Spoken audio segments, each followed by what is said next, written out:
This is the Infotagion podcast, the vaccine to the disinformation virus. In December, both the UK government and the European Commission published new proposals that will require social media companies to take more effective action against disinformation and other harmful content. However, what should we reasonably expect them to achieve, and how can we audit whether or not they're doing enough? I'm Damian Collins, and in this podcast, I'll be discussing this with Jain, the founder and CEO of Logically, a social enterprise specialising in the use of artificial intelligence to identify fake news and improve how we consume and interact with information online. We'll also be joined as well by our resident disinformation analyst, Dr. Charles Creel. Jain, it's fantastic to have you on the podcast and joining us from Bangalore, where you are at the moment. I'm very interested in discussing the work you do at Logically and about the power of AI and the power of AI for good. We've spent a lot of time on the podcast talking about some of the problems with AI, particularly around the amplification of disinformation and harmful content on social media. So I'm very interested to discuss what you do with your business. But I mean, you started it, I think, when you were leaving Cambridge University. Perhaps you can tell us a little bit about how you got started on this. Sure, absolutely. A pleasure to be with you, Damian.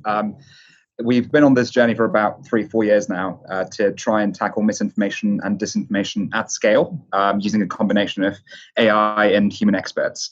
I kind of started out in the space a year before Logically was incorporated back in 2016-17. And I think it was a series of events that got me into space and made me interested. Unfortunately, suffered a bit of a family tragedy back in 2014-15, where my grandma got a bit of poor advice on WhatsApp, of all places, around what she should do about her current cancer treatment. And it was something along the lines of, hey, drink this big piece of green juice and give up on your cancer meds and you'll live longer. So we probably lost her a lot earlier than we ought to have. And after that kind of personal loss, there was a lot of kind of interesting context around where I was during the European referendum. My hometown happens to be Stone, the highest Brexit voting constituency in the UK, and where I was at the time, Cambridge was the highest Remain voting area of the UK. And regardless of the outcome of the referendum, it was clear that the way we were being put into various filter bubbles and echo chambers online, and the dissonance between various communities was a significant challenge that we had to find a way of overcoming. So that led to some of the personal motivations behind creating Logically. I also happened to be working at CCEL and the MIT Media Lab on some complementary research around about that time. So it was a bit of problem meeting potential solutions, which then started Logically, and it does feel a bit like ancient history, because that was just me about 3 years ago, and today we're a 110-person company, half of it in the UK and the other half here in India. And perhaps you can tell us about sort of the sorts of businesses and organisations you work with Logically, and how you use your technology to work to help organisations with content moderation and other things. Sure, absolutely. It's the type of stakeholders that are interested in misinformation and disinformation are really quite complex. Certainly, platforms are a big stakeholder, and their trust and safety teams continuously need to do more to counter new and evolving threats. We work quite closely with them, either on an ongoing basis or specifically during certain critical events, be it elections or COVID, where surge capacity is required. We also work quite closely with various public sector organizations, be it around public safety, public health, internal security, or national security, to try and combat the various types of threats that they'd be most interested in. Kind of most recently, we worked with a key battleground state over in the US to mitigate domestic misinformation and how that might impact the election, as well as some federal agencies looking at foreign interference and how we might be able to detect that early before it caused any real harm.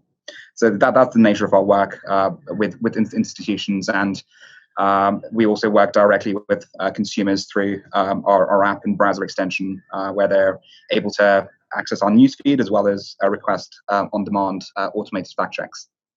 Now, when you talk about, just say pick on the example of the work you did during the American election, when you talk about mitigating the risk of misinformation and disinformation spreading around the election, I mean, are you there talking about identifying content to be flagged for removal, or is it about trying to stop the amplification of that content, or maybe a bit of both?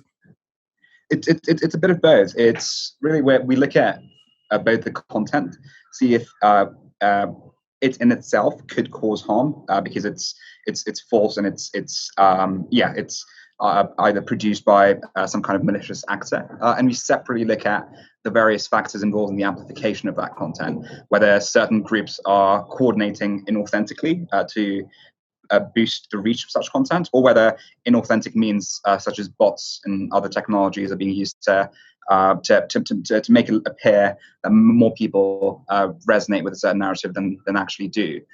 So it's we look at the content and any inauthentic tactics that might be used, and categorize them as various threats within the various platforms and services we provide, and then provide various options depending on that particular type of threat. So certain threats based on platform policies might make them make content eligible for flagging or removal, whereas other types of threats might make accounts eligible for flagging or removal.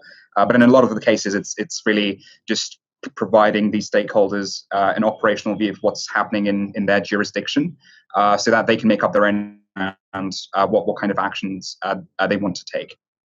Yeah, and that's the key question. I mean, there's a debate around what content, about whether content should be removed or not. And on this podcast, we've discussed a lot, particularly in the context of COVID, anti-vaccine disinformation, but other forms of harmful disinformation as well. Of sort of saying there can be a case for removal when someone's free speech rights have crossed the line where their speech is causing harm to others or likely to cause harm to others, and therefore something should be done.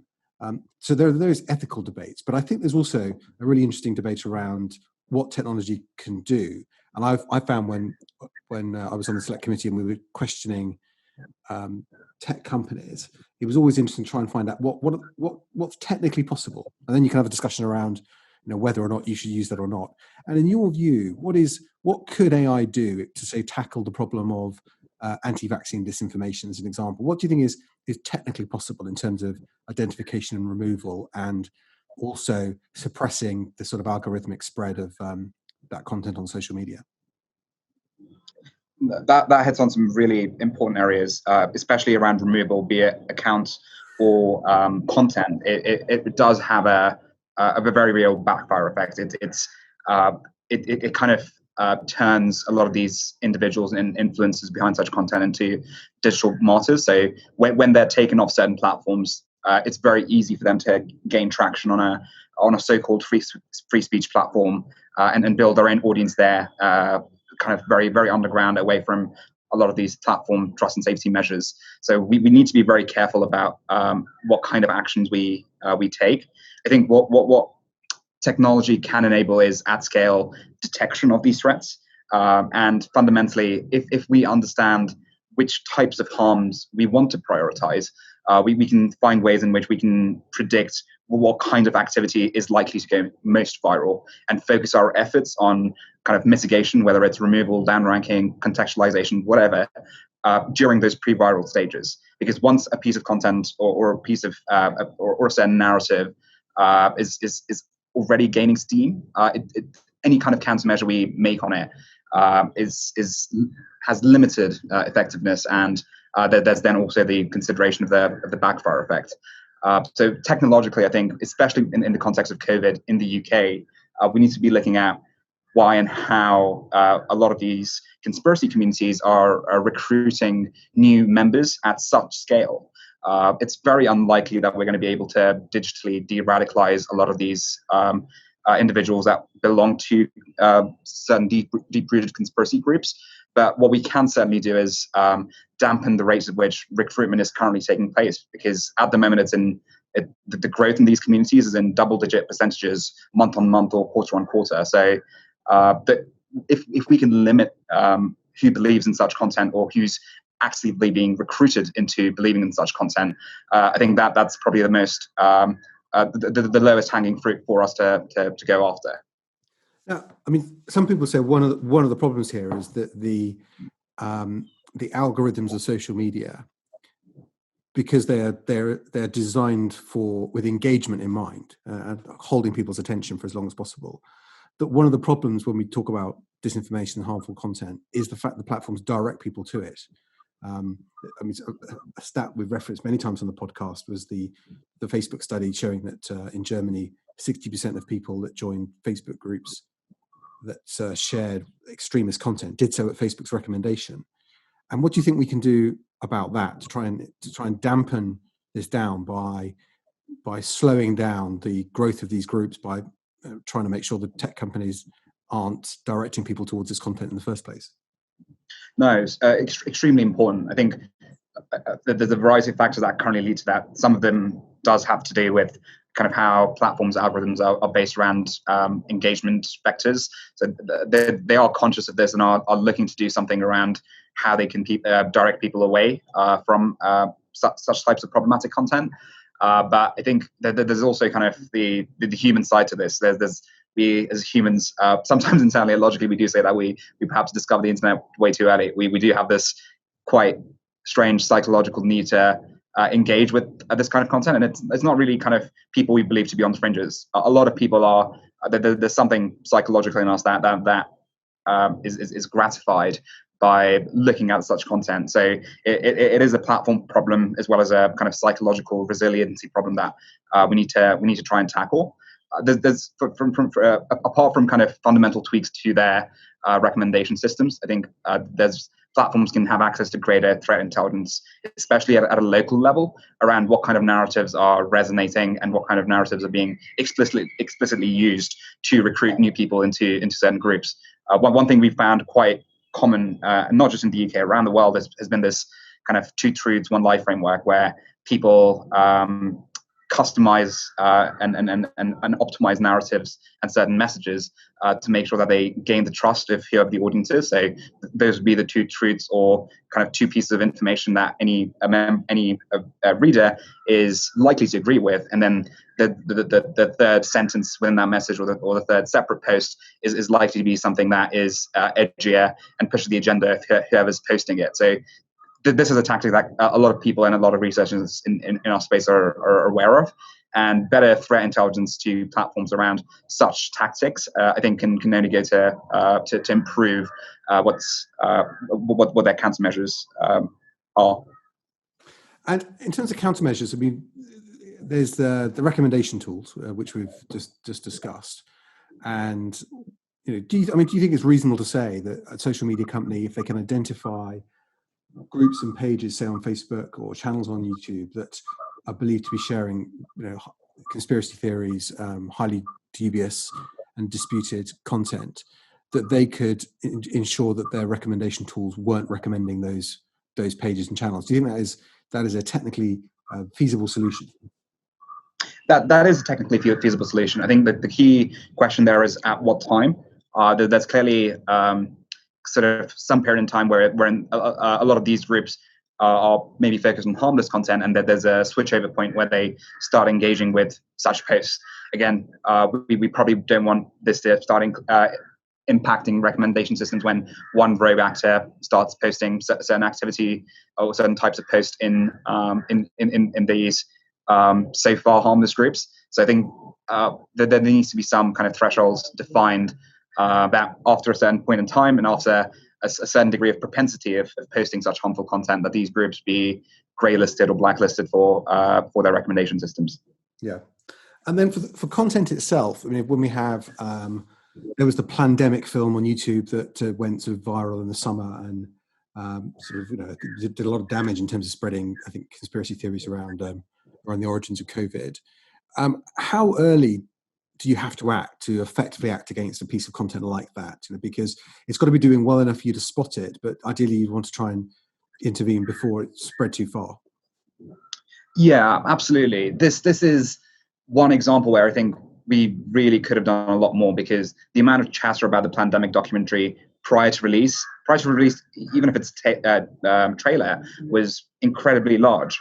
Chat on kind of closed groups, forums, all of those kind of places. So there was this palpable sense that something was coming. So just knowing that, I think platforms certainly should have done more in that case. I think they remedied that to some extent for the pandemic sequel, and kind of that was a major flop from a threat actor point of view. But in the first case, it's we need kind of proactive intelligence around what is likely to come out, especially when it's a campaign such as the pandemic, which was incredibly coordinated. So even this was a piece of content that was always going to go viral because of the amount of engineering and the amount of kind of marketing that was done behind it. So this is kind of active threat intelligence. This is where active threat intelligence comes in. It's where kind of looking at signals of virality isn't going to be enough, because this post in the very few minutes or the very few hours of being posted is going to be seen by millions of people. So this is where kind of action needs to be taken, or at least kind of rules for actions to be taken need to be set up preemptively, rather than waiting for content to do some degree of harm before taking action. I think that's a really good point, and I think what you've also explained very clearly is that when you look at films like Plandemic, they don't go viral by accident. There's a considerable amount of architecture built around them to make sure they reach the people they want to see it. Absolutely. Again, every kind of threat intelligence researcher, they would have kind of at the back of their mind seen what's happening in this corner of cyberspace. Multiple domains being registered with the word "pandemic," for example. That's a very basic signal that any semi-sophisticated technology company should be able to produce. So these are simple steps that I think can be taken to make sure that such campaigns never get off the ground. I think overall, where we're improving as an ecosystem and as a mini industry that's looking at combating this kind of content, but I think we more clearly need to be done. And there's sort of content moderation itself as part of this, and one of the criticisms often of companies like Facebook and Twitter and YouTube is that they don't react fast enough when bad content is discovered. I mean, is that something that you work with your clients to try and help them improve the response time to sort of known sources of disinformation and harmful content?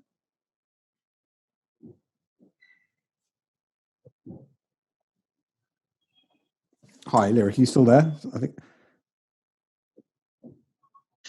Sorry, Damian, I lost you briefly. Okay, yeah. So the show is edited where it needs to be, so hopefully we'll be able to tidy that up in the edit suite. But just put the question again.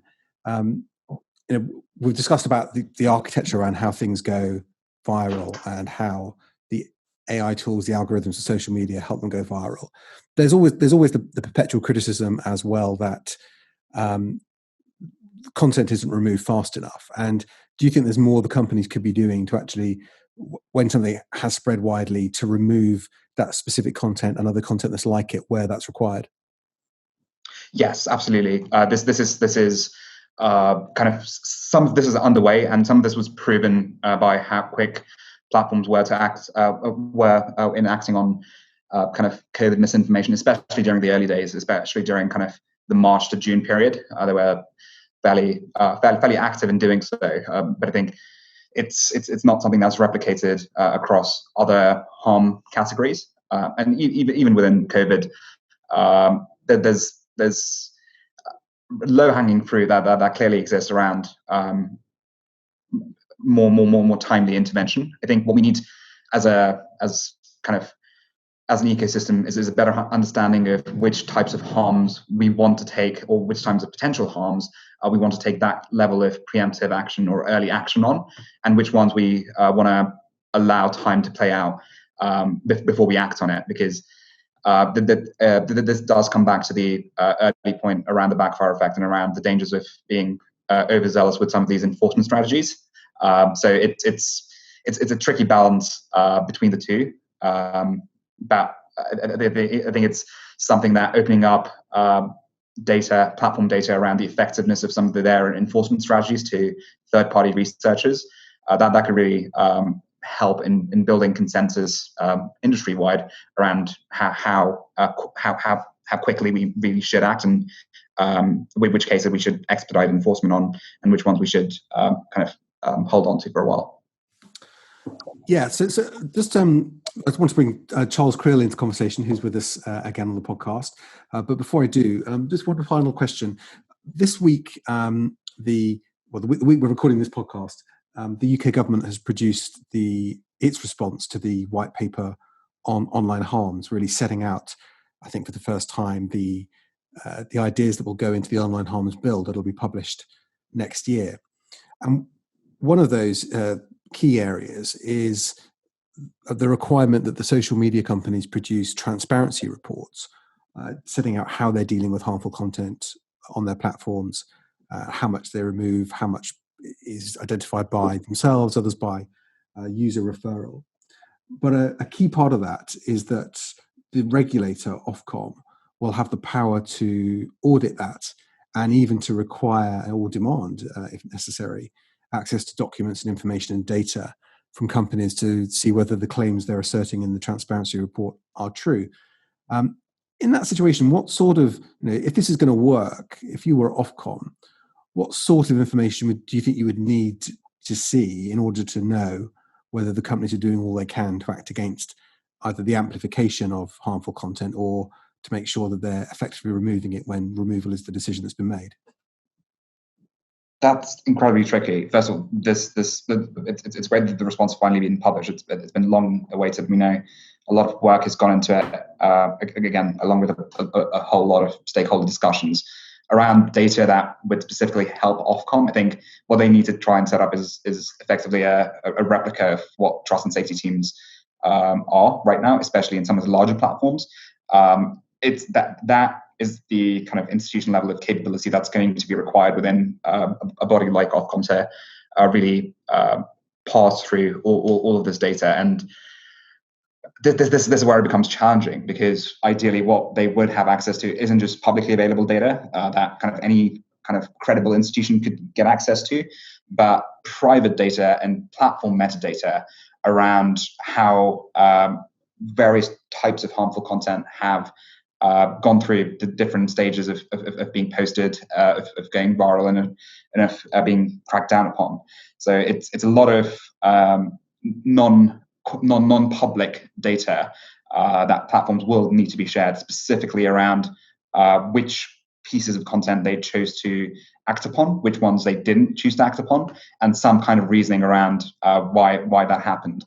At present, we know some of the larger platforms, probably the largest platform, does have a fairly rigorous system for recording all of this, and again, it isn't being audited right now by third parties, but is in a position at a systems level to be audited. But even when it comes to the second or third biggest platform in the world, around say a Twitter, they at the moment have an order of magnitude fewer resources to work with within their teams on tasks such as content moderation. So even if they try and open themselves up to as much as possible to a body like Ofcom, it's unclear whether they have the required metadata and the required auditability within their systems to really allow the regulator to independently audit them. So systems level upgrades in a lot of platforms will be required, and if it's something that's happening for the UK, it's something that these platforms are going to have to make globally, because and it's going to be a significant overhead for them. So it's unclear whether some of the platforms, even the large ones, are going to be able to do this in any kind of reasonable time. It feels like this is the kind of thing that's going to push the boat out by 2 to 3 years before something that's really auditable and interrogable can be shared with Ofcom. So some concerns there, I think, around timescales. But I think as this kind of bill passes through at the various parliamentary stages, it should become clear around that platforms' reactions to this should become clear, and hopefully they've already started investing resources into making their systems auditable. But from what you're saying, though, that the Facebook system already would be, from what you understand. To the best of my knowledge, yes, I'm not quoting any private knowledge of this, but their systems are, from an industry standard, perhaps the most rigorous when it comes to these kinds of considerations, making sure that every action is auditable. It's something that they've invested in over the last 18 months in particular. It's unclear whether other platforms, even kind of the next biggest platform, have had the resources to be able to invest in that. Yeah. Okay. That's very interesting, very helpful. Charles, it's great to have you with us again. Thanks, Damian. An auditable Facebook sounds pretty tasty to me. Absolutely. Well, I think you know plenty of people that would like to get their hands on that. What I've been looking at this week, Damian, is a rising disinformation narrative that's out there that's kind of started up. It's one of these post-Biden election win things, and now that Biden's been selected by the Electoral College, and there's extreme pushback from the right-leaning media and so on. But America's National Public Radio Network is reporting that Republicans' broad embrace of conspiracy theory, and that is disinformation, essentially amounts to mass radicalization. Now, bear with me on that, because it's not exclusively a right-leaning phenomenon. We've seen the same thing happen from the left during periods of radical action. I mean, the '68 Democratic Convention is one good example, but also a bit with the left-wing protest movements over the past couple of years. But here, there's a rich mix right now between right-wing mainstream media, online social media, and the current administration and other administrations around the globe that are pushing the mainstream of right-wing thinking out to radical edges. And so let's take post-election events in the U.S. as an example, and it's what NPR uses. But recognize that this could apply to post-Brexit rhetoric, the French right, even in Poland right now. But to recap, Trump's lost the election and began spreading, or rather continued spreading, the conspiracy theory that Biden and his people had stolen the election. And at first, right-wing media in America like Fox resisted the narrative. It didn't take long, though, for right-wing commentators to start entertaining Trump's notion. And this was, of course, picked up on social media and in blogs and on Parler, and it's been amplified by malicious foreign operations like Russia's IRA, et cetera. And other Republicans, too, have been very slow to acknowledge Biden's win. Senate Majority Leader Mitch McConnell only just now agreed that Trump lost. So now what we have, the result of all of this, is that in the U.S., 77% of Trump supporters, and 77% is huge, that's more than 3/4 of Trump supporters, think that Biden's election win is down to fraud. That's not just AR-15 toting Bubba's spitting tobacco out back of the circle in the square. That's my family. What we're really talking about here is mainstream Republicans. That's a mass embrace of disinformation, and I have to say it, of state-sponsored propaganda, and it undermines the fundamentals of democratic dialogue. Now, people, fortunately, are not ignoring it. There was a recent conference, Millions of Conversations, that devoted a good deal of time to the issue. Now, polarization can be reduced. Ultimately, many speakers, though, came to a similar conclusion that this mass embrace of disinformation amounts to a serious national security risk, particularly for the incoming Biden administration. There are lots of fights on the plate right now, as you well know. We've got the COVID vaccine, political polarization, the weakening of NATO, Russian and Chinese interference, and there's going to be serious economic vulnerability coming, created by the COVID crisis. In fact, we're in the middle of it. And in some cases, states and individual survival will be at stake. So here we are in the middle of this moment, and things look good. Trump lost. We have a COVID vaccine. States are lining up to help their citizens, but none of it's going to be effective if we don't win this disinformation war. And I think you're right. I think this is going to carry on, because I was very interested in the days after the presidential election. You heard a number of commentators from the Trump supporting wing of the media or political spokespeople saying that Trump had been undermined for years by conspiracy theories about his contact with Russia and other things, and I would imagine that they will feel that they will want to do the same. They will want to continue this drumbeat going all through the Biden presidency. Oh, I think absolutely, and I think for a number of reasons. I think one, nobody wants to be wrong, and they don't want to have been proven wrong. Second, it's a really good fundraising effort going on. I mean, there's a big story just out yesterday that Trump's efforts to fundraise for the election in Georgia, the runoff elections, that most of the money that they're raising is in fact going into the Trump coffers. So there are financial reasons for carrying on this disinformation campaign. And I mean, Lyric, what are your views on some of these campaigns? I mean, there's been a lot of attention on the Stop the Steal campaign that was launched almost immediately after the election night in America, and there's the sort of wider phenomenon of QAnon. It's really the way in which disinformation is changing, especially in the UK and the US.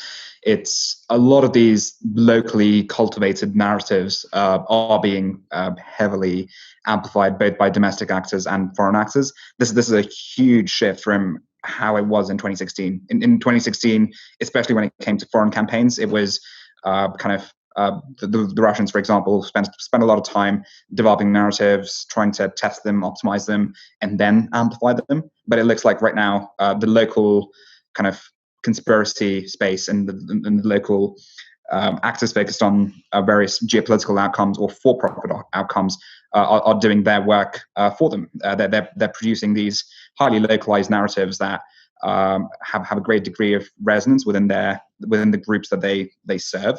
And there's a great deal of amplification that's then being thrown on them by kind of either national or nation state actors.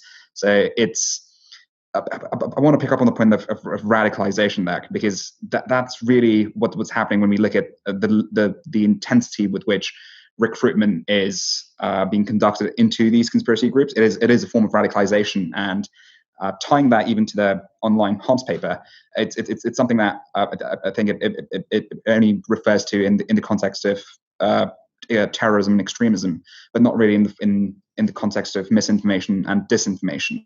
And increasingly, these kind of in-group, out-group recruitment activities are really what's leading to the rise of misinformation online. And the real risk here is that even in a post kind of Ofcom world where that all the major platforms are perfectly regulated, a lot of this conversation is driven down underground, and these groups continue to recruit and radicalize individuals into these conspiracy bubbles. So I think we need to develop a better understanding of what's attracting people into these groups, and find ways in which we can really reduce the rate of recruitment, because it's at the root cause of why more of these campaigns are achieving virality organically, and cutting off the recruitment channel would go some way in ensuring that this doesn't happen more frequently.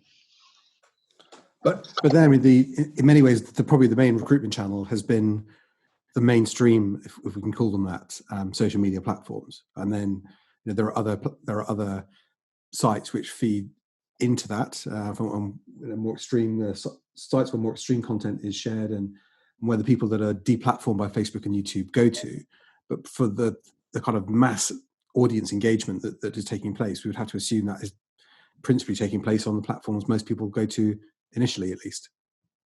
Yes, that's certainly right. But if sort of enforcement is limited to assessing content and assessing activity, a lot of these groups could make sure that their Facebook pages, their Twitter pages are more vanilla, are still kind of in line with overall platform policies, but that they do have these other channels where they're pushing more radical messaging, and by allowing them to have a PG version, for lack of a better word, of their profiles on social media accounts, on mainstream social media accounts, it still allows them that recruitment channel, because the way that current enforcement is intended. It's looking at content and even activity from an intent to disinform. It isn't looking at it with an intent to radicalize.